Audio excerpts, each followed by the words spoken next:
Hello bankers, a very good evening to all of you. स्वागत है आप सभी का हमारे official YouTube channel GIB CIB वाला पर। शाम हो चुकी है, डेली की तरह हम आपके लिए डबल इंक्रीमेंट एमसीक्यू सीरीज लेकर हाजिर हैं। इस समय चल रहा है सीआईबी एबीएफ यानी पेपर 3 मॉड्यूल डी का एक इम्पोर्टेंट सेशन, जो कि हम टॉपिक वाइज यूनिट वाइज आपके लिए टॉपिक्स ला रहे हैं, एमसीक्यूज ला रहे हैं, जैसे कि आप प्रॉपरली एक पर्टिकुलर यूनिट पर फोकस कर पाए, कॉन्सेप्ट को क्लियर कर पाए। पिछले सेशन में आपने private equity and venture capital, जो कि तीसरी यूनिट है, उस पर चर्चा की। ठीक है साथियों, आज हम बात करने जा रहे हैं उसी की सेकंड पार्ट पर। वो सिक्स सेशन है, डी इमर्जिंग बिजनेस सॉल्यूशन। छठा सेशन है मॉड्यूल डी का। आपके एग्जाम में मॉड्यूल डी की बात करें तो मॉड्यूल डी में टोटल 7 यूनिट्स, 7 यूनिट्स है मॉड्यूल डी के अंदर। और मॉड्यूल डी के अंतर्गत 7 जो यूनिट है, और ये 7 यूनिट अलग अलग टॉपिक है। हर एक पर्टिकुलर टॉपिक की बात करें तो हर एक यूनिट से 2 से 3 क्वेश्चन मिलेंगे, केस स्टडीज मिल सकती हैं आपको। इस तरह से देखा जाए 20 to 25 मार्क्स आसानी से आप एग्जाम में यहाँ से पा सकते हैं, बट आप एक कॉन्सेप्ट बस बेसिक क्लियर है। 13 दिसंबर को आपका एग्जाम है। और सीधे चलते हैं सवालों की तरफ। सवालों की बात करें, पिछले क्लास में आपने वेंचर कैपिटल क्या होता है, प्राइवेट इक्विटी क्या होती है, इनके बीच के डिफरेंसेस के बारे में, इनके स्टेजेस के बारे में, सोर्सेस के बारे में पढ़ा था, बीसी के। आज यहाँ पर पहला सवाल है, which of the following is not considered a primary source of private equity. अब देखिए, प्राइवेट इक्विटी की बात करें तो ये आमतौर पर जो इन्वेस्टमेंट करते हैं, ये वेल स्टैब्लिश कंपनी और मैच्योर कंपनीज में करते हैं, उनके रीस्ट्रक्चरिंग के लिए, एक्सपेंशन के लिए, बैलेंस को स्ट्रेंथ प्रोवाइड करने के लिए। इस नजरिए से प्राइमरी सोर्स क्या नहीं हो सकता? Angel investor, venture capital funds, government treasury bills, institutional private equity fund. समझेगा? एंजल इन्वेस्टर्स बिल्कुल हो सकते हैं, ये इंडिविजुअल्स हो सकते हैं। ये इंडिविजुअल होते हैं आमतौर पर अपनी पर्सनल वेल्थ को, पर्सनल फंड को एक तरह से इन्वेस्ट करते हैं। वीसी फर्म जो है, ये प्राइवेट इक्विटी की ही सबसेट है एक तरह से। लेकिन जब हम बात करते हैं government treasury bills, government treasury bill एक प्रकार का डेट, एक प्रकार का debt, government debt. Treasury bill क्या है? एक प्रकार का शॉर्ट टर्म, आप बोल सकते हैं शॉर्ट टर्म।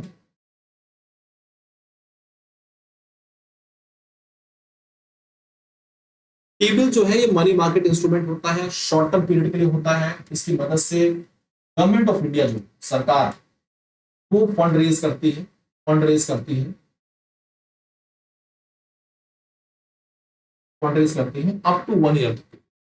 टी बिल्स की बात करें तो ये 3 फॉर्म में आता है: 91 days, 182 days and 360 days.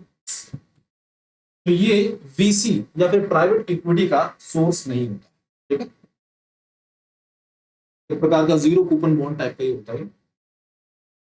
Second question आपके सामने है, which of the following correctly represents the typical order of private equity funding stage. Private equity funding stage के टिपिकल ऑर्डर के बारे में। ठीक है, देखिए, seed, venture, angel, expansion, exit. अब समझिएगा, एंजल जो है ये शुरुआती स्टेजेस में। ठीक है, और मैं आपको पहली चीज क्लियर कर दूं, जब आप बात करते हैं वीसी, वीसी की जब बात की जाती है, वीसी फंड की, तो वीसी किसके अंतर्गत आता है? VC is a type of, VC is a type of private equity, type of private equity, यानी कि प्राइवेट इक्विटी के अंतर्गत ही। ठीक है, और यहां पर पूछा जा रहा है आपसे कि प्राइवेट इक्विटी फंडिंग के स्टेजेस के। तो ये बेसिक डाउट क्लियर हुआ कि भाई वीसी यहाँ पर क्यों रखा गया ऑप्शन। सबसे शुरुआती की बात करें तो देखिए, सीड, वेंचर, एंजल। एंजल पहले आना चाहिए, क्योंकि वीसी के बाद आ रहा है, और नजरिए से पहला ऑप्शन गलत। एंजल है, सीड है, वीसी है, ग्रोथ है, एग्जिट। बिल्कुल पॉसिबिलिटी बनती है, सही बात है। बाकी ऑप्शन देख लेते हैं। वेंचर पहले आ जा रहा है, एंजल बाद में आ रहा है। ठीक है, और इस नजरिए से ये ऑप्शन के यहाँ पर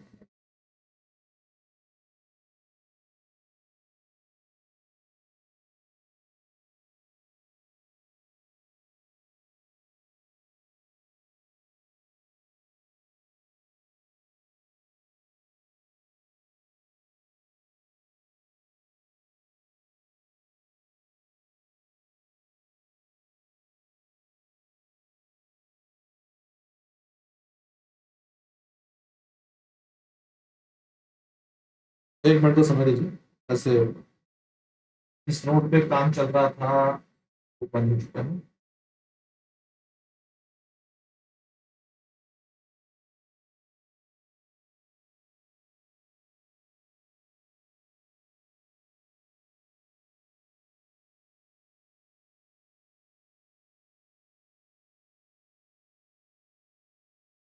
चलो साथियों, हम इस पर्टिकुलर क्वेश्चन पढ़ते हैं। हमने पहली बात कर ली है, देखिए सीड फंडिंग चर्चा जब होती है तो यहाँ पर पूछा जा रहा है कि typical order of private equity funding.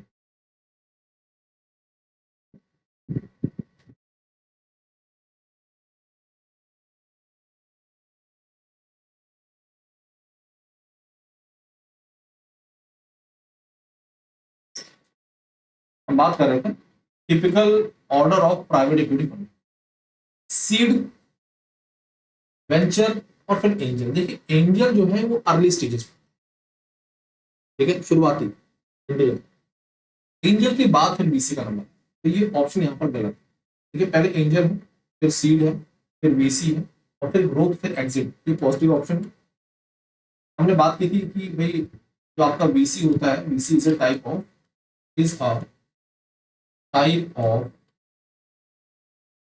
Private equity.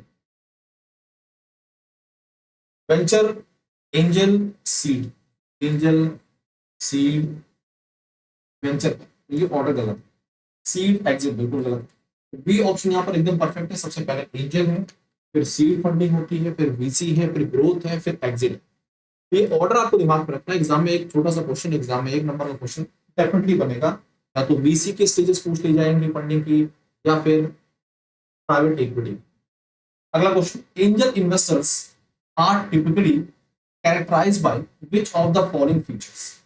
Angel investors को आमतौर पर इसकी जो कैरेक्टरिस्टिक्स होती हैं, जो फीचर्स होते हैं, हम कैसे आइडेंटिफाई करते हैं। एंजल इन्वेस्टर्स एक तरह से देखा जाए ये इंडिविजुअल्स होते हैं और ये अपने पर्सनल फंड को इन्वेस्ट करते हैं ग्रोथ के। They provide large scale funding in the late stage. बिल्कुल नहीं, ये शुरुआती स्टेजेस में प्रोवाइड करते हैं फंडिंग। हाँ लेट लिखा हुआ है इसलिए ऑप्शन गलत है। दे आर इंडिविजुअल इन्वेस्टर्स, सही बात है, और providing early stages capital. They are institutional investors managing pension funds, गलत जवाब। They invest only through public equity, गलत जवाब। तो बी ऑप्शन यानी कि सेकंड ऑप्शन एकदम परफेक्ट है, एकदम सही जवाब। आगे बढ़ते हैं, अगला सवाल, नेक्स्ट क्वेश्चन साथियों। Eight which stage of private equity funding does the investor primarily focus on product development and initial market. पूछा जा रहा है कि वो कौन सा स्टेज है प्राइवेट इक्विटी फंडिंग के अंतर्गत, यहाँ पर जो इन्वेस्टर होता है वो बेसिकली फोकस कर रहा होता है प्रोडक्ट डेवलपमेंट और initial marketing. Seed stage, early stage, expansion या फिर लेटर। देखिए लेटर तो बिल्कुल भी नहीं होगा, एक्सपेंशन की भी बात नहीं होगी यहाँ पर, क्योंकि यहाँ पर प्रोडक्ट डेवलपमेंट और इनिशियल मार्केटिंग की बात चल रही है। तो ये बात करते हैं यहाँ पर early stage is a correct answer. तो यहाँ पर बी ऑप्शन एकदम परफेक्ट है। ये शुरुआती स्टेज की बात की जा रही है, यहाँ पर प्रोडक्ट के डेवलपमेंट और उसकी इनिशियल मार्केटिंग की चर्चा होती है। Which stage of private equity funding does the investor typically provide capital for expansion into new markets or product diversification without taking the company public? यानी कि आईपीओ लाने से पहले की बात चल रही है। और यहाँ पर बात की जा रही है वो कौन सा स्टेज होता है प्राइवेट इक्विटी फंडिंग का, यहाँ पर इन्वेस्टर आमतौर पर कैपिटल प्रोवाइड करता है एक्सपेंशन के लिए, नए मार्केट में, प्रोडक्ट डाइवर्सिफिकेशन के लिए, लेकिन कंपनी को पब्लिक नहीं करने की बात की जाए, यानी कि आईपीओ से पहले की कंपनी। तो सीड कैपिटल स्टेज तो नहीं है ये बिल्कुल भी, अर्ली स्टेज भी नहीं है, ये एक्सपेंशन स्टेज है, ये मेजनाइन स्टेज है, ठीक है। तो मेजनाइन स्टेज जो होता है ये आमतौर पर ब्रिज का रोल प्ले करता है, ब्रिज का रोल प्ले करता है। और यहाँ पर एक तरह से अर्ली स्टेज और आईपीओ से पहले का जो फंडिंग होता है वो है, ये ब्रिज फंडिंग का भी रोल प्ले कर सकता है, ठीक है। आगे बढ़ते हैं, आपके सामने यहाँ पर सीआरबी क्रैश कोर्स के बारे में जानकारी है, जो कि आपके आने वाले एग्जाम 29 नवंबर से शुरू है, उस नजरिए से काफी महत्वपूर्ण है। इस कोर्स क्रैश कोर्स के साथ आपको कंप्लीट कवरेज मिलेगा इंपॉर्टेंट टॉपिक्स का, साथ ही साथ में टेस्ट सीरीज मिलेगी बहुत ही अफोर्डेबल कॉस्ट में 1499 में। इसके साथ अपने आप को एनरोल करिए, अपने एग्जाम की प्रिपरेशन को रफ्तार दीजिए। नेक्स्ट क्वेश्चन है, बहुत ही अच्छा सवाल है। A company with 3:1 debt equity ratio, एक कंपनी है उसका जो डेट इक्विटी रेशियो है 3:1, यानी कि डेट ज्यादा है इक्विटी का, और ये एक्सेप्ट करती है private equity infusion in exchange of issuing new equity shares.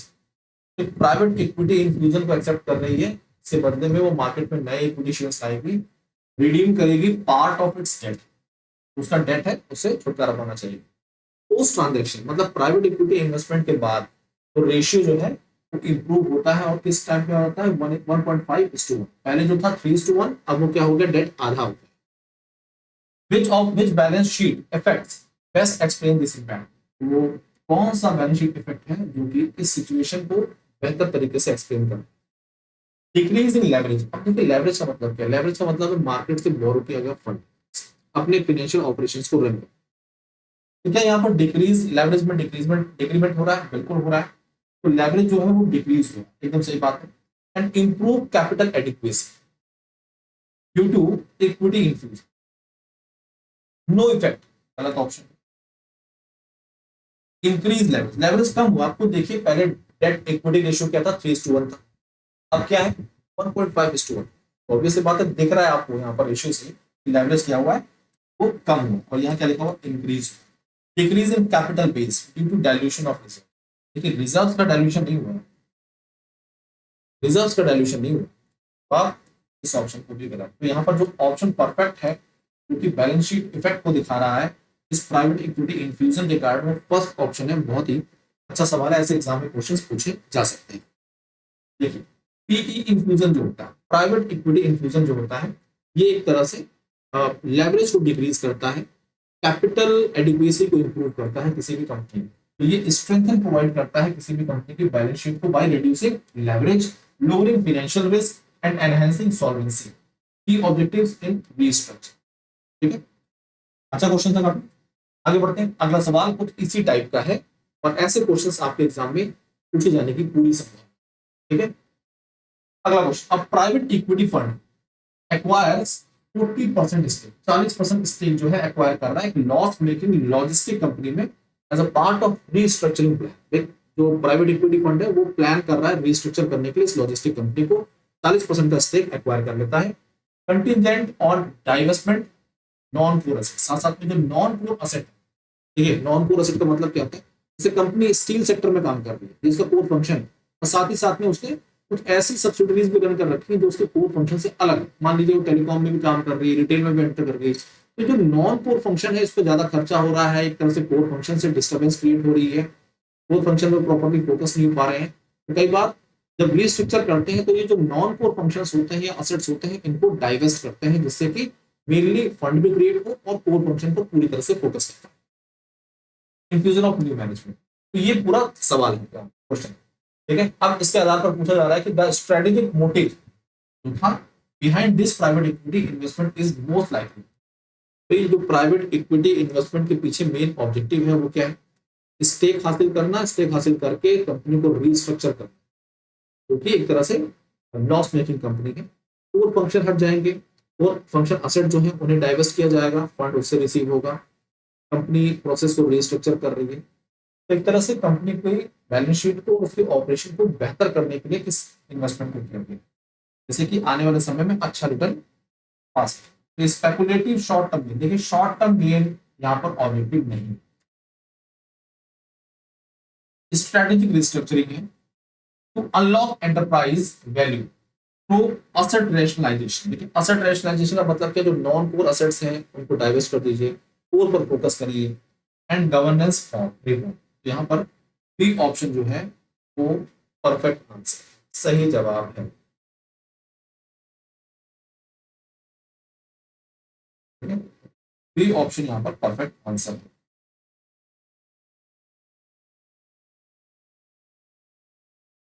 साथियों यहाँ पर बी ऑप्शन जो है वो एकदम परफेक्ट आंसर है, परफेक्ट जवाब है इस सवाल का। B option is the correct answer. ठीक है, अब इसके एक्सप्लेनेशन में देख लेते हैं एक बार। Investor in restructuring often focus on long term. देखिए रीस्ट्रक्चरिंग का मतलब है कि हम लॉन्ग टर्म वैल्यू क्रिएशन पर फोकस कर रहे हैं, ना कि शॉर्ट टर्म। रीस्ट्रक्चरिंग प्रोसेस ही lengthy process, not speculation. They drive asset reorganizations, management efficiency, and capital optimization to maximize enterprise value.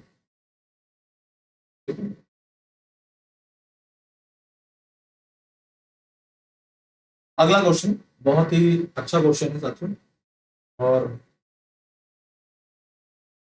आपसे यहाँ पर सवाल जो पूछा जा रहा है वो है, under SEBI alternative investment funds regulation 2012। सबसे पहले तो ये जो एक्ट है, जो रेगुलेशन एक्ट है, ये जो नॉर्म है, ये जो रूल है, इसके बारे में आपको पता होना चाहिए, क्योंकि एग्जाम में ये पर्टिकुलर टॉपिक से एग्जाम में क्वेश्चन बनता है। ऑल्टरनेटिव इन्वेस्टमेंट फंड, जो ये प्राइवेट इक्विटी फंड है, इसे हम एआईएफ का नाम भी देते हैं, और सीबी के नियमों के हिसाब से इन्हें डिफरेंट कैटेगरीज में कैटेगराइज किया। Under SEBI alternative investment funds regulation 2012, which of the following best describes category 1 AIF? Funds that employ complex trading strategies. देखिए कैटेगरी 1 की बात, मतलब सबसे पहले स्टेज की, सबसे पहले स्टेज के अंतर्गत आपके एंजल इन्वेस्टर्स आएंगे, फंड ऑफ फंड्स आ सकते हैं, इसमें आपके वेंचर फंड आते हैं, ठीक है। और यहाँ पर पहला ऑप्शन क्या है, ये कॉम्प्लेक्स ट्रेडिंग स्ट्रेटजीज की बात, ठीक है। Funds that invest primary in startups, startups में इन्वेस्टमेंट करते हैं, एसएमईज में इन्वेस्टमेंट करते हैं, सोशल बेनिफिट सेक्टर में इन्वेस्टमेंट करते हैं, पॉजिटिव ऑप्शन है। Fund that invest in listed equity में, लिस्टेड इक्विटी में नहीं। Funds that invest only in hedge fund, hedge fund में नहीं, देखिए ओनली इन हेज फंड। यहाँ पर जो ऑप्शन सही है वो है बी ऑप्शन, एकदम परफेक्ट, बी ऑप्शन एकदम सही जवाब।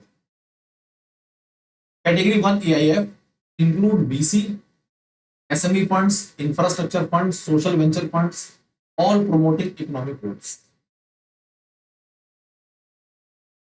अगला क्वेश्चन आपके सामने, a fund primarily engaged in trading derivatives and using leverage for generating short-term returns.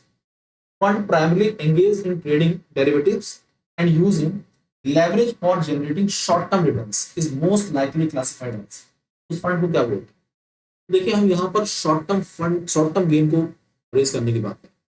आमतौर पर जब भी कोई इन्वेस्टमेंट होता है, जैसे अगर वीसी इन्वेस्ट कर रहे हैं, स्टार्टअप प्राइवेट इक्विटी इन्वेस्टमेंट हो रहा है, रीस्ट्रक्चरिंग प्रोसेस के लिए हो रहा है, तो लॉन्ग टर्म स्ट्रेटेजी के साथ में। लेकिन कई बार मार्केट फ्लक्चुएशन को और अपने लॉस को मिनिमाइज करने के नजरिए से हम शॉर्ट टर्म गेन पर फोकस करते हैं, और इसे क्या बोलते हैं हम लोग, इसे बोलते हैं कैटेगरी 1, 2, 3 और 4। सही जवाब क्या है? क्या ये कैटेगरी 4 के अंतर्गत आएगा या कैटेगरी 3 के अंतर्गत आएगा? तो देखिए पहला और दूसरा तो यहाँ पर सही जवाब नहीं है, आपके सी एंड डी में से कोई एक आंसर सही है। तो क्या है, हम बात कर रहे हैं थर्ड की। थर्ड कैटेगरी 3 जो है, इसके अंतर्गत आपके हेज फंड आते हैं and use complex strategies with leverage to generate short term gains. ठीक है, आंसर क्या है यहाँ पर सही है आपका साथियों? यहाँ पर आंसर आपका थर्ड सी ऑप्शन बिल्कुल परफेक्ट है। कई बार ये आप देखेंगे एग्जाम में तो आपको इस प्रकार के क्वेश्चंस देखने को पक्का मिलेंगे, और ये बहुत ही खास टॉपिक है। सेबी रेगुलेशन जो है ऑल्टरनेटिव इन्वेस्टमेंट फंड से संबंधित एग्जाम में क्वेश्चन पक्का दिलाएगा। ठीक है, तो इस तरह से साथियों आज के इस सेशन पर समाप्ति की तरफ बढ़ते हैं। दिवाली ऑफर के बारे में आपको जानकारी है, अभी आपके एग्जाम में 40 दिनों का समय लगभग बचा, 38 डेज, और आप अपने एग्जाम की प्रिपरेशन को बूस्ट कर सकते हैं इस दिवाली ऑफर के साथ जुड़कर। ऑफर अप टू 60% आपको प्रोवाइड कर रहा है सभी महापैक्स और लाइव बैचेस पर। 17 से 27 अक्टूबर तक की ऑफर वैलिड है। महापैक जो कि वन स्टॉप सॉल्यूशन के तौर पर देखा जाता है आपके एग्जाम के नजरिए से, चारों मेन पेपर सीआईबी के और इलेक्टिव पेपर, ये सब आपको इसी महापैक में, ठीक है।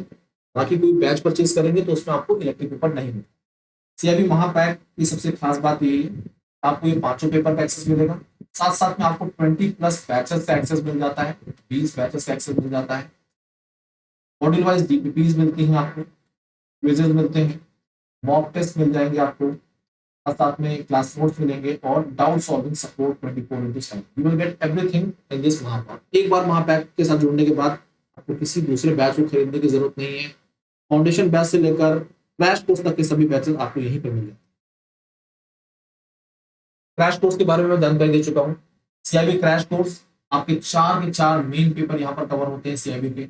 आपको क्रैश कोर्स के साथ साथ टेस्ट सीरीज मिल रही है बहुत ही अफोर्डेबल कॉस्ट में, मात्र 1499। बहुत सारे बैंकर्स आरबीआई ग्रेड बी पर फोकस कर रहे हो। आरबीआई ग्रेड बी अच्छा एग्जाम है, रेपुटेड एग्जाम है। बैंक की बात करें तो देश के रेगुलेटरी बॉडी में आप एंटर करना चाहते हैं, उस नजरिए से आपके लिए ये बैच है Samarth RBI grade B foundation phase 1 phase 2 2026 के लिए लोग टारगेट कर रहे हैं। बहुत ही अफोर्डेबल प्राइस 1899 की कॉस्ट में नॉर्मल बैच है। प्रो प्राइस जो है 333। आपके बहुत सारे साथी जो कि जैब एग्जाम की प्रिपरेशन कर रहे होंगे, उनकी प्रिपरेशन को बेस्ट बना सकती है ये बुक्स। जैब बैंकर्स एसेट ऑफ 4 बुक्स मात्र 1224 में उपलब्ध है। आप अपने साथियों को इसके बारे में जानकारी दे सकते हैं तो फ्लिपकार्ट और अमेजोन से डायरेक्टली ऑर्डर कर सकते हैं। बेस्ट बुक मार्केट में है जैब एग्जाम से संबंधित। और ये है Telegram channel JAIIB CAIIB by Bhaskar sir. इसके साथ अपने आप को जोड़ लीजिए। कोई दिक्कत कोई परेशानी बेफिक्र होकर अपनी बात को रखिए। आज के लिए अभी के लिए इतना ही। धन्यवाद। पढ़ते रहिए, आगे बढ़ते रहिए। Thank you.